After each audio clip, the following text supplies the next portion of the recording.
Good afternoon. We are delighted to welcome you to the NMC On the Horizon Social Networks. The NMC On the Horizon series reflects the research and work of the NMC project, Horizon Project in action. These Google Hangouts on Air, international panels of experts are convened across all education sectors to address the emerging technologies poised to significantly impact teaching and learning. In today's one-hour hangout, Steve Hargadon, director of the Learning Revolution Project, will moderate the live panel discussion on social networks.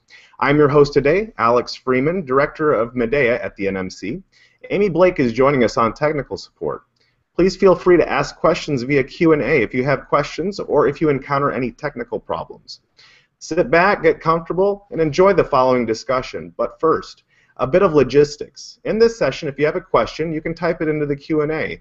And also +1 a question that you are interested in having answered. We will collect your questions throughout the session and weave them in. If you'd rather tweet, our hashtag for today's event is #NMCHZ. Now on to the moderator of today's webinar. Steve Hargadon is the director of the Learning Revolution Project, host of the Future Education interview series, and founder of several worldwide virtual events, including the annual Global Education Conference, the Library 2.0 Conference, and the School Leadership Summit. Steve pioneered the use of social networking in education by creating the Classroom 2.0 social network in 2007, and he has supported and encouraged the development of thousands of other education networks, particularly for professional development. Take it away, Steve. Thanks so much, Alex. So fun to be with you. Okay, so we should make a note that Shannon Miller is not here with us today. She is traveling, and we're sorry not to have her here. We promise to be supportive of the librarian community at future events. But we have a great panel for you, and what I'd like to do is to start by having the panelists introduce themselves and then tell us a little bit about how they're using social networking in their organizations or within learning projects. So Jared, can we start with you? All right. Hi, everybody. My name is Jared Bendis. I'm the Creative New Media Officer here at Case Western Reserve University.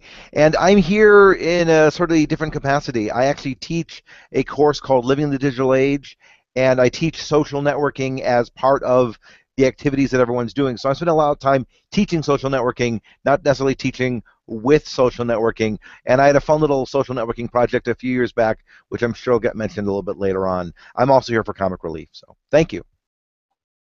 Okay, and you've done a fine job with the comic relief in the pre-show. So let's move on here, and we'll go in the order of the listing in the videos there. So we'll let Julene Reed introduce herself. Julene. Hi, everyone. I'm Julene Reed. I'm the Director of Academic Technology at St. George's Independent School in Memphis, Tennessee. So we're a K-12 campus, and I get to work all over the country, all over the world with lots of public and independent schools and work with them with their technology initiatives. I'm a Google Certified Teacher, Apple Distinguished Educator, and I love social media. I love the power it can give to teachers for their personal learning networks. I love the power it gives to students for their educational opportunities, and I'm looking forward to today's discussion. Thanks, Julene. So fun to be with you again. Miriam Newcomer, would you go next? Yeah, hi, my name is Miriam Newcomer. I work at SF MoMA, the San Francisco Museum of Modern Art. And we use social kind of every single day in our marketing and communication strategies and just reaching visitors and the public. And it's especially important right now since the museum's actually closed for construction for 2 years. And so digitally is really one of the ways, one of the primary ways we have to engage our audience right now. So it's kind of taking an entirely new role that we're thinking about really carefully again. Thanks, Miriam. So for clarifying, Jared, your audience, or those you're working with, are they largely students or teachers? Yes. Yes. I teach the same curriculum that I teach my undergraduates with their freshmen, sophomores, when I'm teaching them social networking, is the same curriculum I teach faculty. And the more faculty I teach, the more other professional areas that I'm teaching social networking in. And I'm teaching it from a, the most common thing I teach today is literally what is Twitter and why the hell should I care and why do I use it, and then watch it sort of grow and use into other areas. I'm working sort of the entire area, everything but K-12. So, Jolene, you are K-12. For you, is it largely students or both students and teachers? I think it's a combination. I think it's the schools to reach the communities and to reach their constituents. So I think it's the school itself and teachers and students reaching the community. I think it's teachers working with students on projects. And then I think it's a great professional development tool. And I'm excited because more and more schools are accepting this as a valuable way for kids to learn. And for a long time, it was kind of the social taboo. So it's nice to see it open up in K-12. Okay, and then Miriam, it feels like you have a slightly different audience. Yeah, go ahead. Sorry, Susan. No, I was going to say, do you call them patrons? What do you call your audience? We generally call our audience visitors, and our audience can be anyone from, you know, younger kids that come to the museum to members to visitors to donors. We really serve a very varied audience here at the museum. So what I love about you being in the discussion is it's this reminder that there are lots of learning spaces outside of what we traditionally consider sort of school. So if we had Shannon here, we'd be talking libraries, but you bring in this sort of really fun piece with museums. And I want to get back to kind of the authentic nature of that learning. So I'm going to ask questions, and as I do so, I will direct the question to one of you on the panel. And then I will ask if anybody else wants to chime in. So the first question is, and I'm going to start with you, Miriam, what different platforms are you using, and how have you decided which social networking platforms to use in your circumstance? Right now, we're primarily focusing on Facebook, Twitter, Tumblr, Instagram, and YouTube. And those are the networks we've been on for quite a while. We were actually one of the first museums to really put an active footprint on social networks. And what we really find is they all serve really different purposes, and they all serve really different audiences. So it really depends on the message you're trying to push and the audience you're trying to reach on your varied networks. That said, we do a lot of cross-curation of content across the different networks. But what we've noticed is they serve really different purposes, and they do really different things. And we're really starting to look at social from a more strategic point of view, and really we want it to really do very specific things rather than just being on it for the sake of being on it. What things have happened in the museum world prior to the advent of the internet and electronic communities that social networks magnify, and what things are brand new to the electronic social networking? Well, one of the things that's brand new about it is that we have this amazing potential now to really be able to talk to our audience and really see what they want to know on a first-hand basis other than those in person. We have this chance to get a message out to people in such a broader way than those that can physically come to the institution. Beforehand, social's changed the landscape of what we do in marketing and communications 100%. In how we reach press, and how we reach advertisements, and how we sell the message of what we're doing, of how we let people be interested in art. We're a contemporary art museum, which often can be a little hard to swallow. People have a lot of preconceived notions about contemporary art. And social really allows us to explore this avenue and really kind of create entry points for people that may not have as much knowledge about art off the bat, but who really want to learn and who really want to get in there and discover it. So you've used the language of pushing and getting the message out. Do the social networks also allow your visitors to participate in new ways in getting messages back to you or to each other? Absolutely. I think that's one of the really amazing things about social media is that what we really strive for at the museum is to create the feeling that art is for everyone, and that it's okay if you don't like something, or if you do like it. We really just want to know what you think. We want this to be your place as well as ours. We want everyone to be a part of it. And I think one of the amazing places this takes place is on social networks, is we can get our visitors talking to each other. So we're not really in the conversation anymore. We kind of facilitate it and provide a space and then let them go and really get to know what they think. And we get incredible feedback from that and see what people are really interested in, what they want from us, what they want from art, what they just want in general. Thanks, Miriam.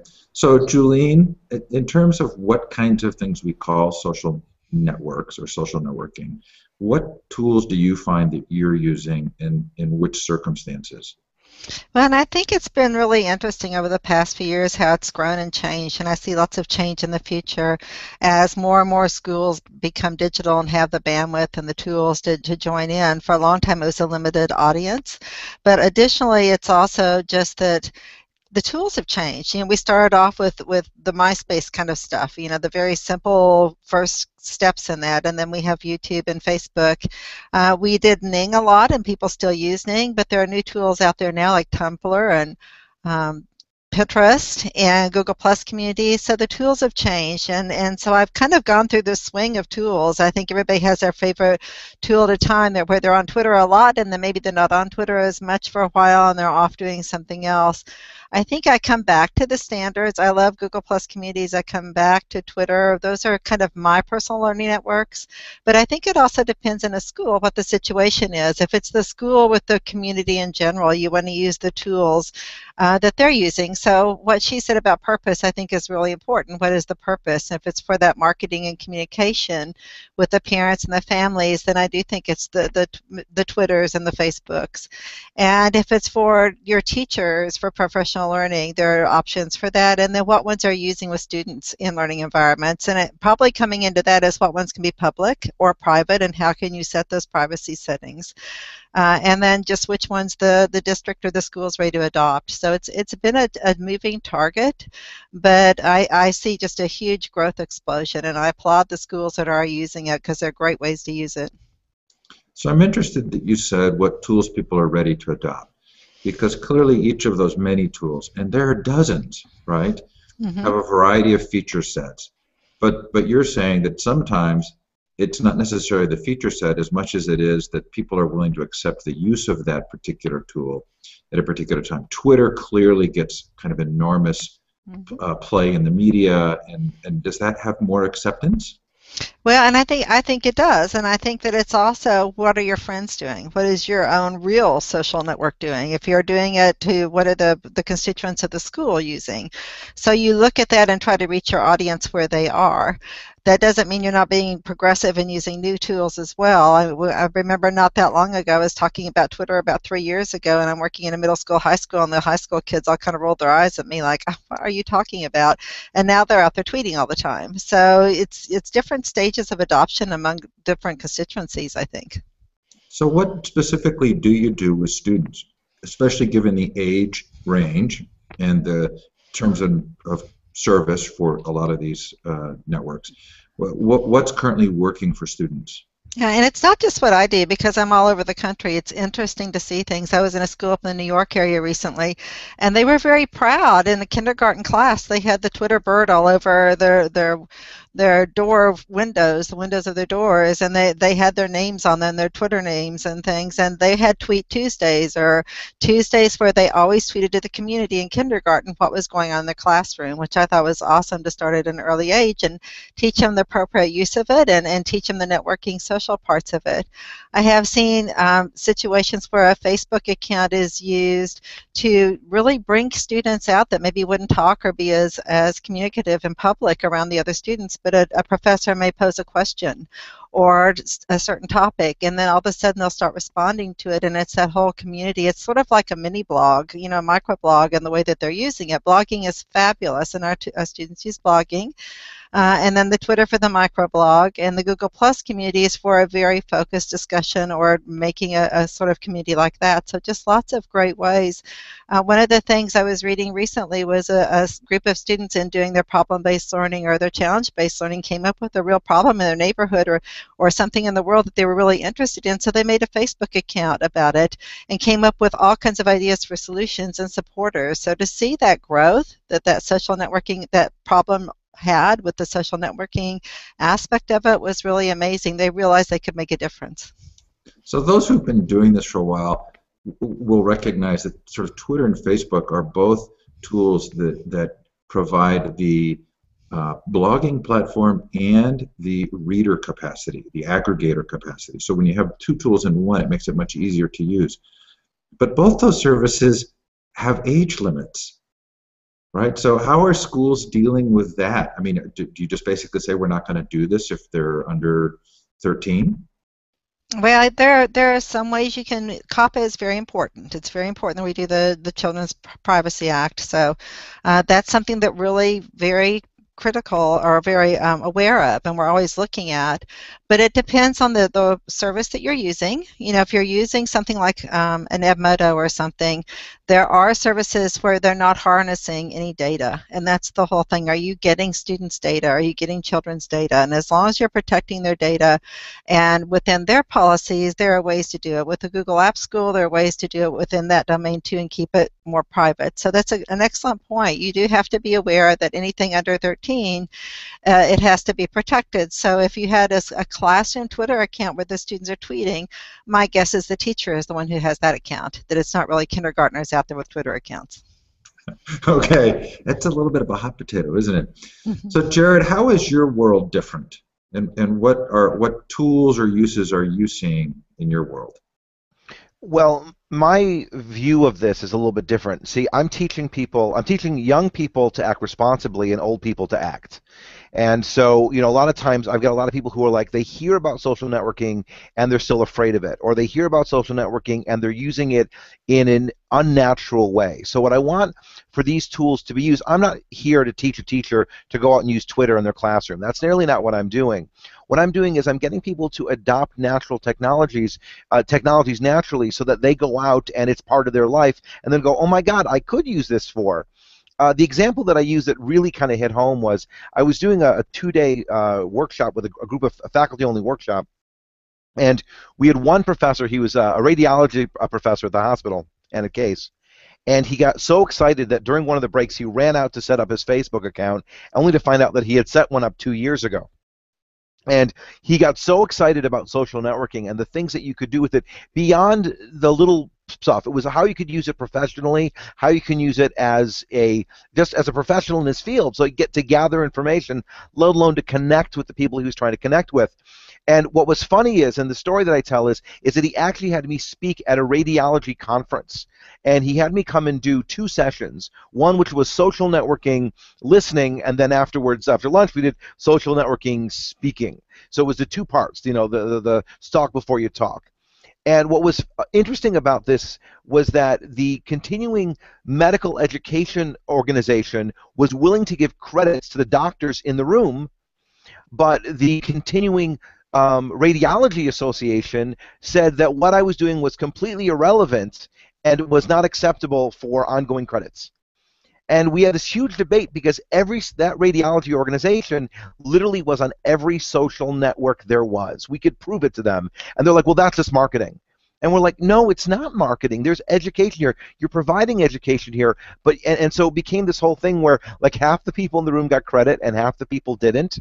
And it was really neat to see that there's still these biases about people who use the technologies but don't even know why they're using the technologies. And my job is still one of that fundamental education, because the more it's used everywhere, I think the less it's even understood.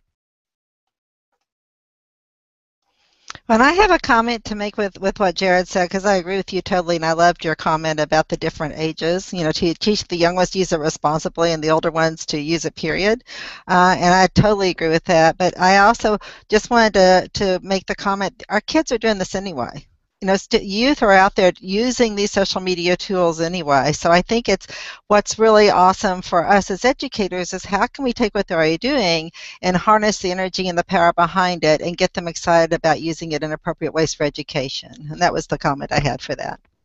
And if I can jump in, I completely agree. I love natural technologies. I really think that's important. And if we find that, but a lot of times we'll walk into a room and find that none of our students are using Twitter. So when we walk in assuming they're using it and they're not, which is why I think it's really important to keep our fingers on the pulse of what they're doing. And the last thing I always say is this, you know, we can pretty much agree, as I teach in college, so we can pretty much agree that 20-year-olds are stupid. You know, they get tattoos they shouldn't, they drink too much, they date people they shouldn't. They're really stupid, and why should we expect them to not be stupid online when they're stupid in person? So we shouldn't use them as our role models.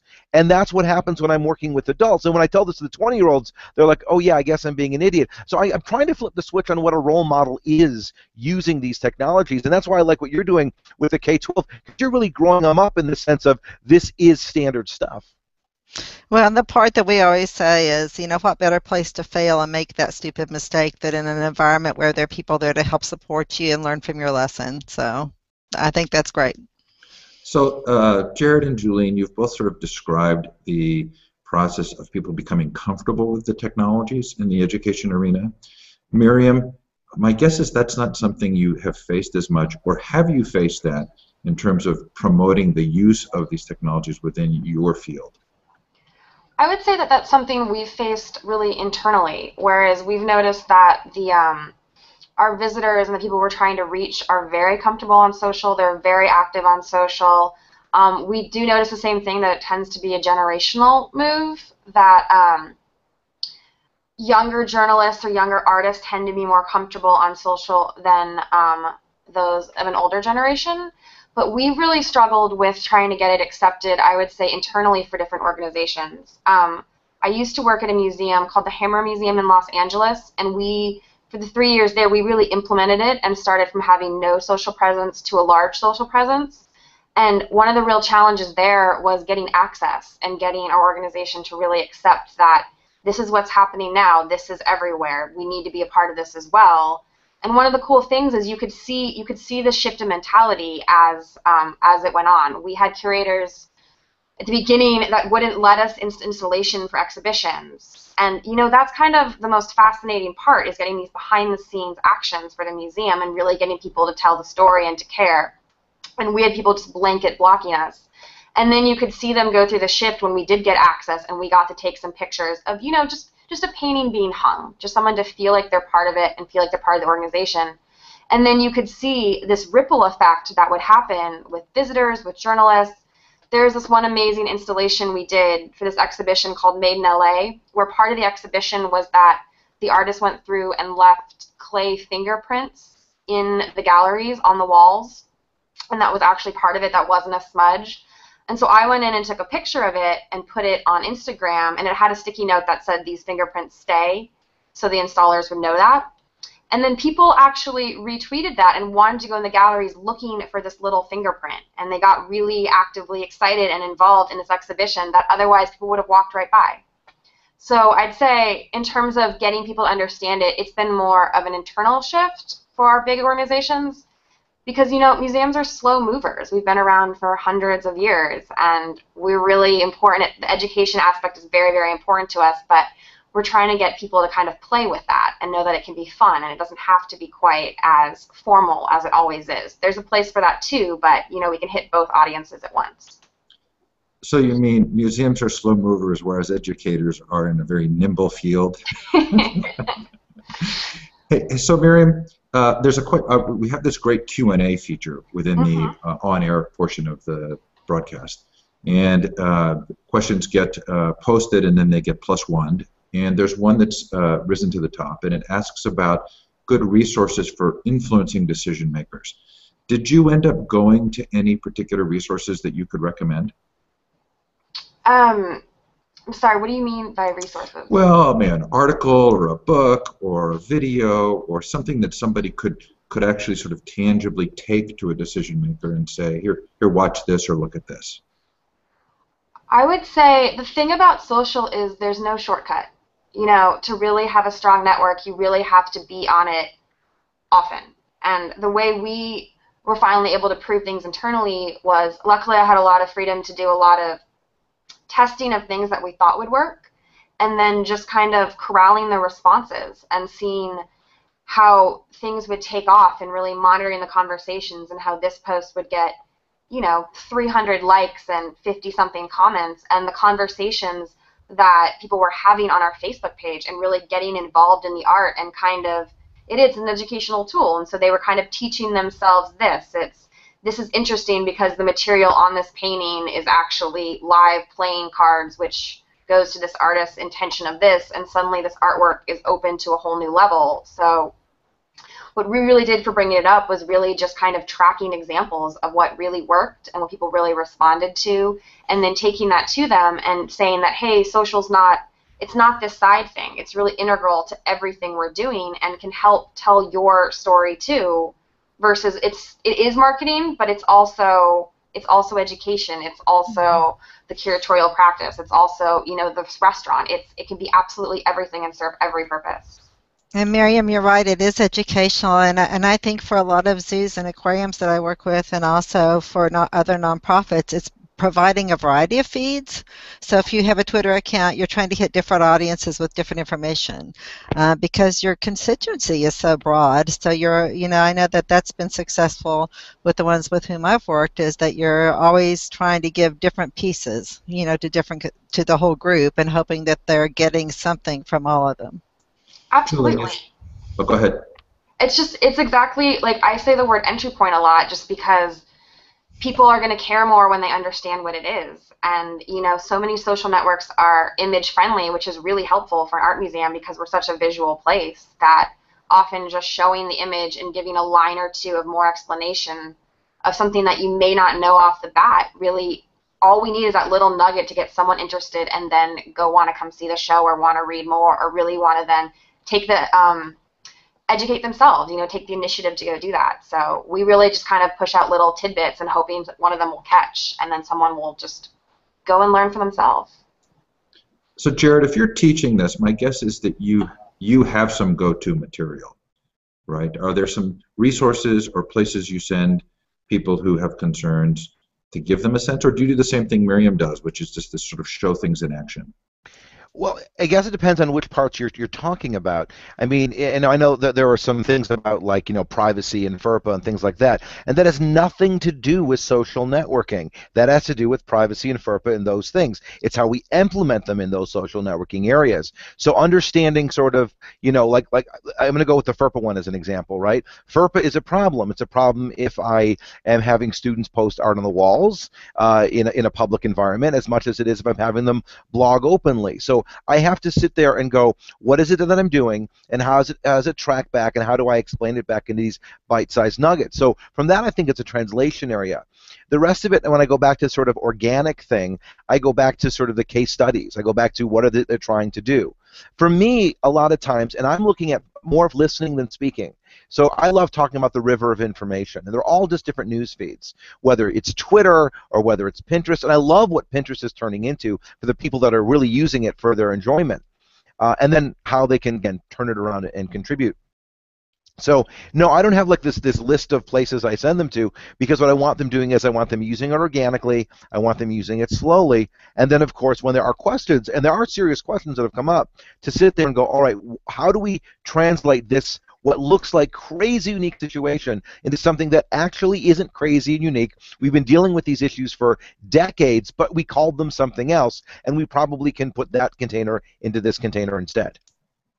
So, Jolene, I'm imagining the person who asked this question, and I'll have to look up and see who it is, saying, but I'm just sitting here and I have everybody telling me we can't do it, and I just need some thing I can send them that would sort of opens the door a little. Have you seen anything like that for K-12?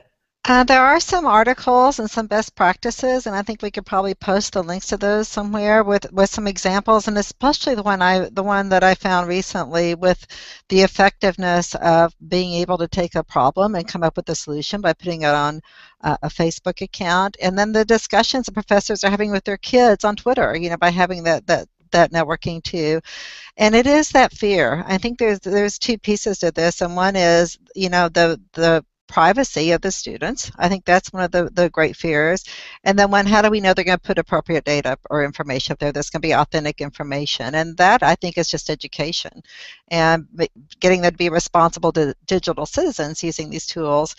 So it is a roadblock, and especially in large districts where they're closing everything. But I've been to the schools where they've opened everything, and they get past that novelty of it.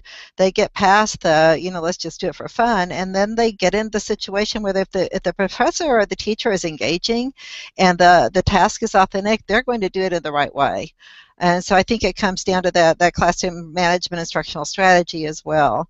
But it is a hard battle sometimes. Don't give it up, and maybe find the one that is the least threatening to start with and show some success there, whether it's a blog or whatever you feel is the most threatening to that community, to that administrator or that district, and start small, and then just show them the power, and then just send them, spam them with all those great ideas that are out there right now that people are using that are so awesome. I would say too, for whatever you're trying to do, find your peer institution or your peers that are doing something exactly like you want to do, and bring that research with you. Show them that this school over here is using Twitter in this way, or this museum here is using Facebook here, or honestly anything. Just find something that kind of mirrors what you're thinking, and I guarantee someone out there is already doing something close. And you'll get examples from that, and I find people tend to react really well to that kind of material because someone else is already doing it.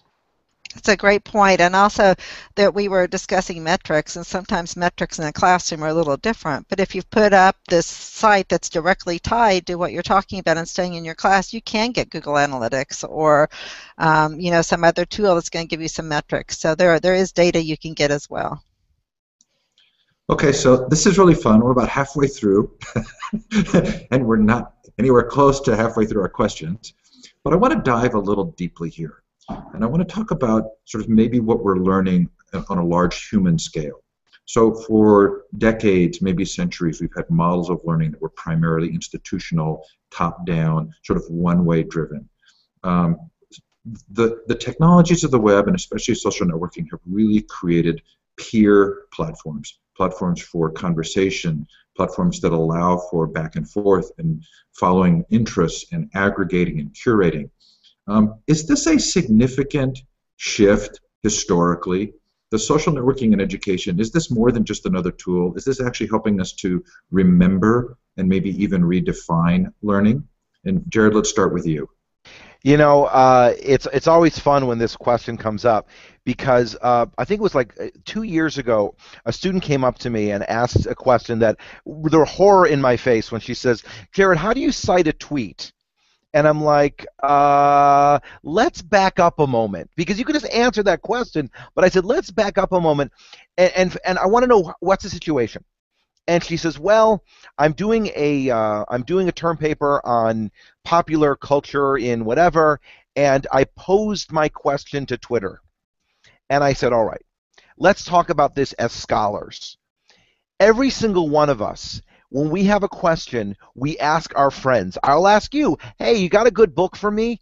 But your friends may inform your research, but your friends aren't your research.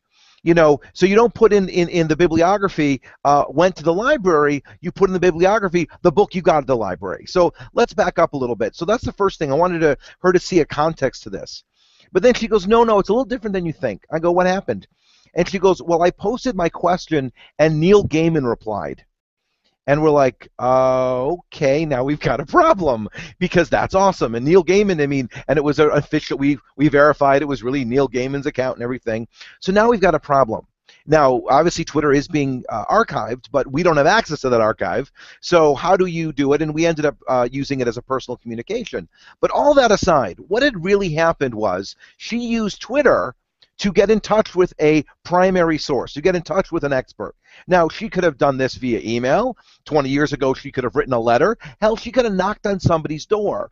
But it's made the world smaller. And what it's doing is, I think, that it's opening up these little roads that allow you to connect with people directly, and people are responding. So it's not a change in technology. It just makes the world smaller. And now we have to ask ourselves, how do we deal with that smaller world? And better yet, how do we leverage that smaller world?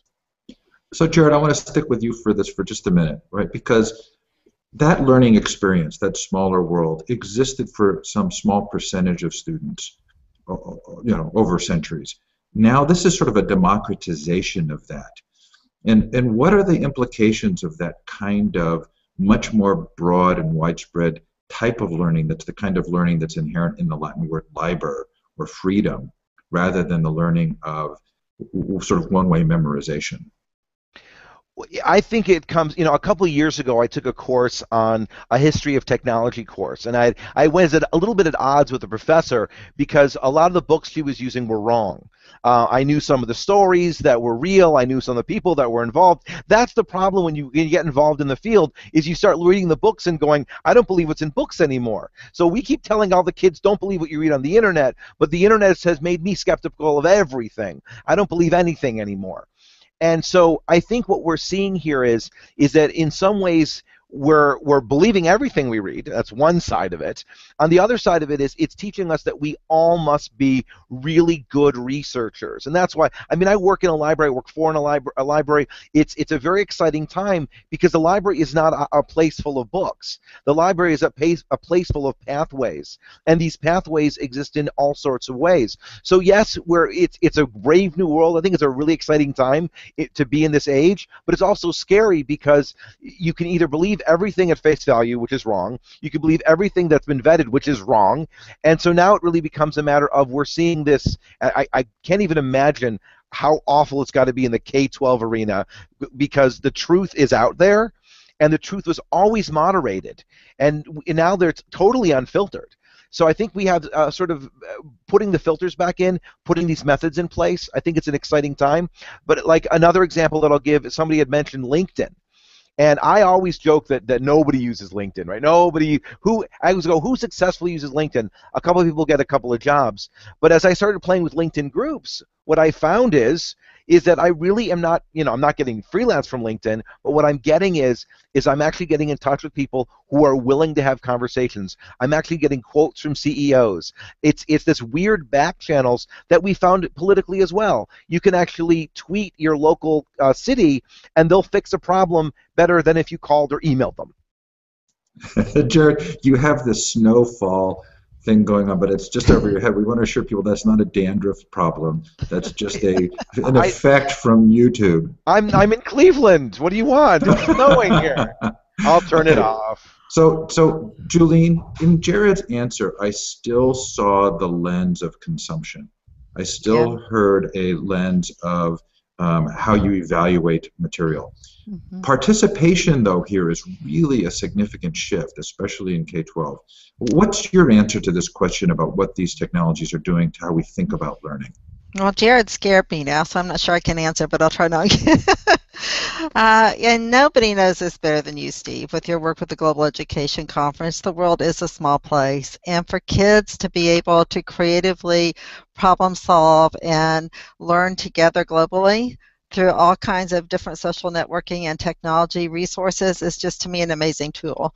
So in K-12, I do look at it more. It is consumption, and yes, that's really important that they know how to analyze to see if media is authentic or if resources are authentic or where they come from. That's incredibly important. But more than that, they want to create content. They don't want to just consume it, they want to create it. So seeing the great creations that they can do and using social media to connect with other students and other teachers in other classrooms around the world, I think is extremely powerful. And that's the part that gets me excited. And I know that's the part that the Global Education Conference stands behind, but lots of people are standing behind. And I think that's that creativity that's so important. And so learning is ongoing. It's not the way it used to be. It's exciting as a teacher and an educator to be with them learning, because I like to learn along with them, and I'm learning all the time.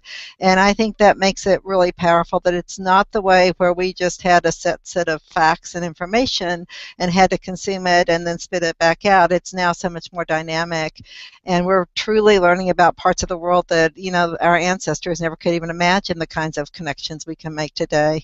So I get really excited about it, and the capability that you have in K-12 to really tap into those resources and connect kids of all cultures and develop relationships around the world. Miriam, how about for you? Are there ways in which you see the social networks actually changing how you think about learning in the museum world?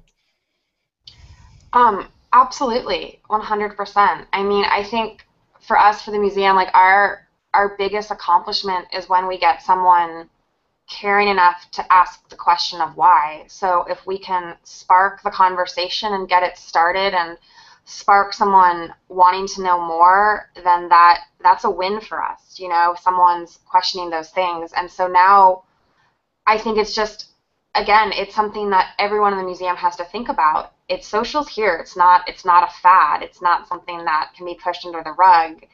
It's definitely new avenues of learning. I mean, we have conversations with curators about should our curators be on Twitter? Should they not? Like, what are the good things? What are the problems? Like, would this add work for them? Would this be a really good tool? Like, we have these internal conversations, and ultimately what we want to do is provide the most access possible for our visitors and for anyone that wants to know it, but also in the way that makes the most sense for us. Like, we don't want to take away from the scholarly work, but we want to make the scholarly work more digestible for those that just might not have the art history degree and background.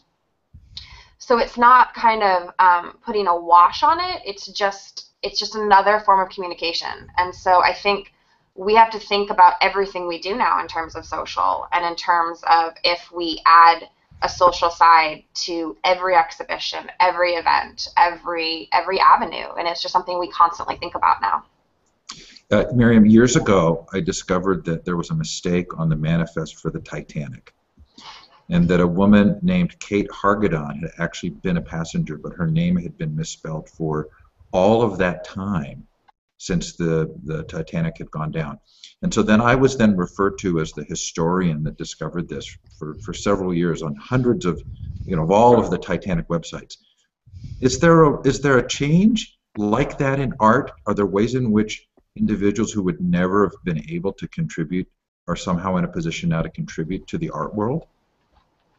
Yeah, absolutely. I mean, we try really hard to be really responsive on Twitter. We have someone that answers any questions, and people tweet to us pretty often about, things they see in galleries, or if they think this is wrong or this is right, if they had a really good experience with a visitor services person, or if they noticed something in the museum. So it's actively also kind of an HR communication tool where you have direct access to someone at the museum at all times. Like, we respond to absolutely, almost everything.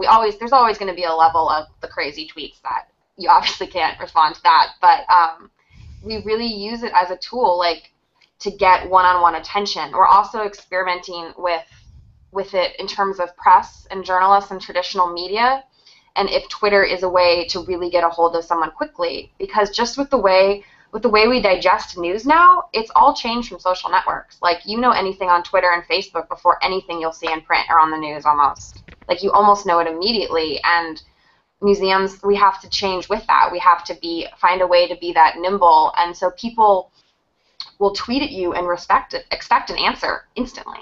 They expect someone there, and that's what's changing with customer service, and so that's something that we're very aware of, and we're not only taking into account, but we want to find a way, to make that a fantastic experience. And so you can turn a complaint into someone having this really good experience with someone responding, and then someone on Twitter can alert the person in the museum, and we can change that. And we've had people notice problems with typos and things here and there, and I think it's kind of a great avenue because, again, you were referred to as that person, and you actively involved yourself in that conversation and became a part of that through noticing that. And the more people that can take ownership of museums and art and just be interested in it, again, that's a huge win. That's exactly what we want.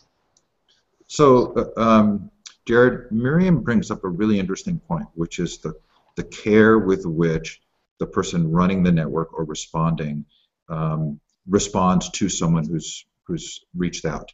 I can remember the shift from blogging to social networking, and a fairly significant shift in tone. Blogs tended to be all caps to get noticed. People would often say sort of provocative things. The social network required a little bit more emotional labor. You had to be a little more thoughtful in responding because it was much more of a conversation. Do you think there have been shifts that now have created a new skill set for someone who's actually responsible for a social network, and how would you describe those skills? It's exactly what I'm teaching to my grad students. So I'm teaching a course in educational technology. They're all going to be future teachers, and I force them to blog. and I force them to blog publicly, right? Because they need to understand what professional communication is. It's the grand exercise of professional communication. And last year, one of my students posted, after we did the whole thing on copyright and fair use, how that her cooperating teacher had walked into the classroom, whispered to her, "I don't feel like teaching those little bastards today," popped in a Disney movie and walked out of the room. Now, the student who is in this class knows why this is wrong because of her pedagogy class, and now she knows why it's wrong because of her instructional technology class, and decides to post in great detail everything that was wrong in that situation. And I'm like, you said it well, you said it nice, you couldn't have said it. Like, you can't say that because people are listening. And she goes, but it's true. I go, but we have to modify the truth. Social networking is not about being true. Let's put this to bed. The people on Facebook are not my friends, right? That's a word. Facebook has, usurped the word friend to mean connection. They've usurped the word privacy to mean information trust settings. Right? So we have to start playing with these games. I actually made her rewrite the blog, so it was about how she was reminded today when she was a kid and a teacher would pop in a videotape and how that disgusted her. So she could get the same ending point, but by using a different message. We are responsible to not be personal in public, but to have the illusion of being personal in public. My brother's got 70,000 fans on Twitter. I know for a fact that everything he writes is well crafted and very specific, but it looks like he's being personal, but he's not. You don't really know what's going on in my personal life if you're friends with me on Facebook, but it looks like you do. And that's a message that I'm crafting. That's where privacy is. Privacy is understanding how you control your message. And as teachers and as institutions and as students, we need to understand that privacy is not a setting on Facebook. It's how we learn to craft and relay that message. And that's a lot of what I'm teaching. And we also used to call that maturity. Julene, comments? Well, yeah, I do. I was also thinking, we have a social media policy at St. George's, as many institutions like museums, like Miriam had talked about, the discussion about what's appropriate and not. And you would hope that everybody's professional enough to know when it's the right thing to say and when it's not the right thing to say. And when one of our teachers had on Facebook that the blocked a blankety blank so-and-so administrator didn't close school for snow a few years ago, that was a conversation, because you don't know who your friends are, or they're not really your friends. And I think you just always have to keep your guard up, like Jared said. It's not really your friends that are there. Yes, your family and friends are seeing things, and that's fabulous, but not your ultra-personal things. And what you put there, you really can't take back. And that's what we teach our kids, with what you post on the web is there forever. You really can't take it back, and so you need to have your best foot forward in the way that it's being used by corporations for hiring, by colleges, for admissions and everything else. So in K-12, you're trying to instill that. And then the other piece I was thinking about was when you talked about the all caps and the blogs and the critics, and I think that kind of leads into there's different levels of participation in social media. They're the ones that just look, and we often call them the lurkers. They don't, I guess first they're the ones that are inactive, they don't use it all and never go there. And then they go and they're just kind of the spectators or lurkers, and I think it's kind of a progression. I guess it's the Bloom's taxonomy of social media, I don't know. And then there are those that join. They're going to join and they're going to collect some things, they're going to get RSS feeds and watch, and then finally they're going to jump in. And they'll start with the retweeting, or they'll start with telling you had all caps on there and you shouldn't, or correcting something about a piece of artwork. So they're more like they're going to rate you or +1 you or like you, and that's kind of the critics. And then we've jumped right at the top of that just made up and invented term of Bloom's taxonomy of social media, which are its class, where they're actually creating it and making their own blogs, which is the highest level, and I think that's really important. Just doing it, we teach our parents, if you're scared of Facebook, go make a Facebook account. Let's have a class and let's all make one and understand it and get away from that fear. Jared, do you want to go ahead? Yeah, I was going to mention, because we were talking about this, and the whole concept of anonymity and you can't take it back is a very important thing. So whenever we did anything social, we would put up the #1 rule: you can't edit and you can't do anonymous. And to that end, a few years ago, the reason I'm actually on this panel probably was I wrote a Facebook app, a Twitter app called Tweet My Paper. It's not currently in action, so you can't use it. I have to rewrite it. And the idea was it was a word processor that used Twitter, and that students could write a paper. They would write 140 characters and hit submit, and they could not go back and delete the previous 140 characters or edit it. They could only move forward. And the idea was, what if you wrote your papers the way you communicated with your friends, by yelling at them with no takebacks? And we did this for 2 years, and the students panicked. They only did 2 short papers this way, and they hated it. And I'm like, but this is how you communicate. And we wanted them to get the idea of what is scholarly communication versus what is casual communication. And it was very funny because by the end of the semester, they're like, please don't make us do our term paper this way.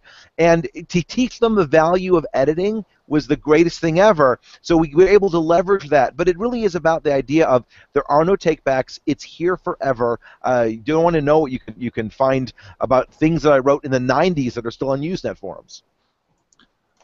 Thanks, Jared.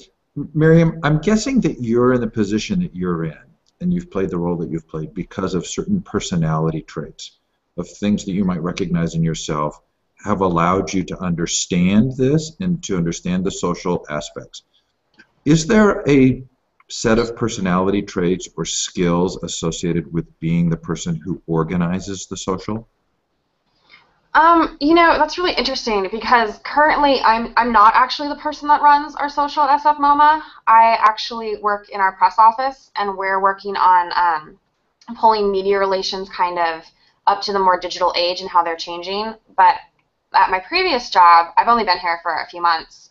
I started our social networks more or less from scratch. We had a very bare minimum presence on Facebook and Twitter. And I mean, I think it's a couple of things. I think it definitely is personality traits, but it's also having an institution that supports you, because you can't be the only one on your limb by yourself if your superiors don't have your back on this.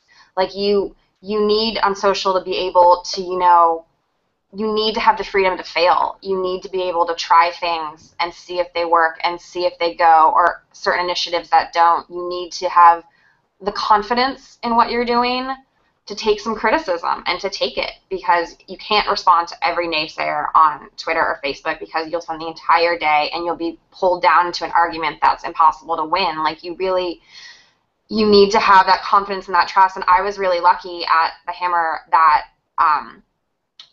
the high-ups, my boss, got it completely, and they understood, and they gave me the flexibility to really play with tone and to really play with kind of changing language and trying to really address a certain point. I mean, obviously being careful, like our tweets and Facebook's, like there are more than one set of eyes on that. We edit things before they get sent out. Not a single tweet is sent unintentionally. Like very few people have access to the account information. Actually, at the Hammer, only two people had access, and if someone else wanted to tweet, it would be routed through them because we knew the audience and we knew how things went. But I mean, I think to really have a really strong, effective social network, your institution has to have this level of confidence in itself, because otherwise, if you're just rolling over, nothing's going to get done. And like you can tell when tweets and when Twitter posts are afraid to make a stance and to say anything. Like they're so dull. Like no one clicks them, no one reads them. Like you have to actually be.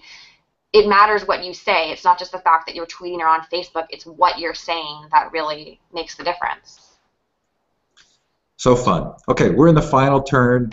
We've only got a few minutes left. I don't know, Alex, how much time we have to do for wrap up, but you can let me know in the chat. I'm just going to keep plugging away. So we've had I'm not doing a good job of tracking the Q&As because I don't seem to be able to get them in order. But what I will tell you is that there have been several that have asked about kind of future lessons around how we would build these technologies and what features they would have and things that we've seen that are working. And clearly, these technologies can change with some rapidity. So let's do sort of a final go-round. Is there something, panelists, that each of you have seen where you would say, this is a really good use of social networking, and I hope that we figure out how to do more of this or how to integrate this into the tools? And Jared, let's start with you. You know, it's funny because the question popped up about LMS and social networking, and I'm also teaching at the Cleveland Institute of Art, and they use Schoology. And I don't know if it's used to its fullest at any school, but it's really a social network. It's Facebook for the school. It's this. I mean, there was a student who I didn't know in my class. I clicked on it. I was able to see all the classes he was in and all the groups that he was in. All of a sudden, I had this whole profile that wasn't invasive, that was well within what I should know about him. And I think if we see it done well, and the students use it well, then I think it's nice to do it. It's more than just a tool. It's another space, and I like things like that. Again, anything that we can do to make these things natural, organic, and responsible. I think, and I love closed doors, but not too closed. I don't want to see a social network for my class. I don't want to see a social network for my school. And then, of course, I don't want to open the floodgates. So there are ways, but it becomes interesting, and I think we're just starting to see it. And this, my final thing I want to say is I keep reminding everybody, it's not, if you're the kind of person that reads a newspaper from cover to cover, social networking will drive you crazy. It's a river of information. You see what floats on the river today, you see what it does tomorrow. And that's a metaphor for our entire being these days, and it changes the way that you interact with people and stuff, and that's the biggest lesson here, is that you can't have it all. Julian, how about you? Well, I have a couple of things, and then I'll do my closing statement, I guess. I mean, I feel like I would be amiss if I didn't say something about the negative impact that we've seen in the news with cyberbullying and the sad situations that happen.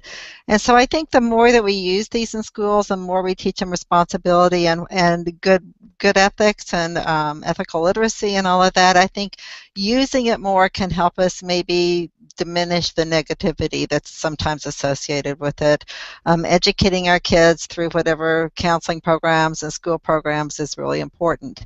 But as Arnie Duncan has done his digital playbook, and Obama is trying to increase broadband access to schools, we're going to see more opportunities for this to be ubiquitous. And with the kids with their cell phones in their pockets now, there's really no reason most of the time that they can't be using some kind of tool, even if they don't have access to a one-on-one kind of mobile technology situation in their school. They have access to that phone in their pocket. So as it becomes more ubiquitous and integrated in the technology, I think as long as we focus on purpose, it all comes back to what Megan said earlier what we said earlier with art museums and such, is that it's about purpose and how are you using it and what are you using it for. And if you focus on those curriculum units or that problem-based learning or that global collaboration and global education, then I think it's an amazing tool, and we'll just see more and more of it in the future as it becomes more widely accepted. Our timing has worked out here really well. Miriam, you probably have a couple of minutes, and I think this can be your closing as well. Great. Yeah, I would add to that. I think it's a tool now. I don't think it's its own thing anymore. Really, it's what we do on social that matters. Like, I use social primarily for research now when I want to know something, or when I'm working with a media contact and I want to talk with them. I will research them. I will check their Twitters. I will check their Facebooks. We do the same thing with any artists we show, with new hire. Everyone does this now. It's how it's happening, and like, we're really looking at the potential of social is to reach this audience, and I would say we're using it for a few things. Like, we're looking at ways when we have events that sell out to live stream them so they could reach a new audience, to reach this more potential. Like, we want people to come to the event, but if that's sold out, then we have a power to put that on Facebook and reach someone across the world. And I think it's really changing in terms of listening too. It's a really big chance, exactly, in research and listening, and just we want to know what people are up to on social, and people tend to be a little less guarded on social still, and on Twitter and Facebook, and you can get a really good snapshot of the conversations in your community or of your visitors or of your constituents, of really anything. It's just it is that kind of sitting back and seeing what's going on and taking that into account rather than being so busy talking on it. Okay, that was really fun. Thanks to each of you. Thanks, Miriam, Julian, and Jared. This has been delightful for me. I feel like I've learned a lot, and I hope those of you who are in the live audience and who are watching the recording feel the same way. Alex, I'm going to pass the time back to you. Right, thank you. Well, to wrap up today's webinar, I want to thank our moderator, Steve Hargadon, and panelists Jared Bendis, Miriam Newcomer, and Julian Reed, on behalf of the NMC, for taking time to present their take on social networks in various sectors. Participants, if you want more information about anything you saw or heard today, let us know by contacting me directly at alex@nmc.org. To learn more about future NMC on the Horizon programs and get involved in our community, please visit our website at nmc.org, like us on Facebook, or friend us on Twitter at nmcorg. Please save the date for Wednesday, March 5th at noon Central for our next NMC on the Horizon event with Mario Herger, founder and partner, Enterprise Gamification Consultancy, who will moderate a discussion on games and gamification. See you next time.